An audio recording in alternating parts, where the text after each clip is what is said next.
Asesi nuk guxon të mbizotroj edhe të mbretroj në mesin tonë, në shtëpitë tona, në zemrat tona, në jetët tona, në këto ditë dhe në këto net, një përgjumje, një lodhje, një zymti në fytyrat tona, që me bo me na po thuhet na bajram me mujt me bo kurja. E kemi homër së fyrin, kush që e pret iftarin nuk kom. Po me jetu e me krenari të modhe, edhe me na udhimt, çdo ditë që kalon e këtij muaji, me na udhimt. Çdo ditë që kalon e këtij muaji, mu nol me ja bo një studim. Çka bona? A e jetova ashtu që shdohet? A mora bëll mirësitë dhe begatit e panumërta të kësoj dite, të kësoj note, të kësoj sofre të këtij syfyri edhe të kësoj sofre të këtij iftari.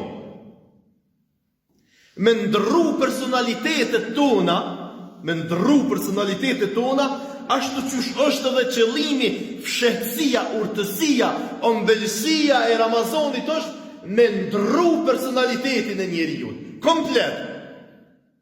Ai ka njëherë do personalitetet tonat për një men rrojnë në Ramazan, ama në rrojnë negativ, edhe janë nisi nashta familja me të drejt, nashta dhe rrethi lagja ku jetojmë, me thonë, ku bre po vjen Ramazani zdi që shëvojmë syfyre iftar pej filonit, pej filonantarit familjes, i cili shkon edhe gërsohet, prishet në ftyre, prishet në qehre, s'ko kush që gudzej mi dojë për para, si i thetu nga tjetas, i thetu quhajde me hongër syfëras, i thetu quhajde me hongër iftaras, më rralt në syfëre, më rralt në iftare, mos vetë. Ja. Ndërrimi duhet ndodhë për mirë. Edhe nëse kemi qenë gjatë jetëve, gjatë muajve, gjatë ditëve të tjera, paksa agresiv, mu gëzue familja edhe mu gëzue edhe logja ku jetojmë, që po vjen Ramazani se njerëzit butësohen.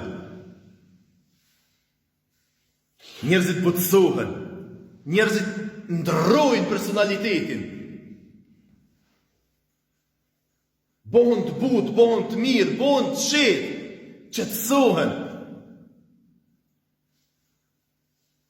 Me zi me prit, e kur të kalon Ramazani, një farforme me i vajtu ato ditë e Ramazani që shme i këthy edhe njëherë, e me i këthy këtë butësi e këtë mirësi në zemrat edhe shpirtat edhe në personalitetet e njerëzve.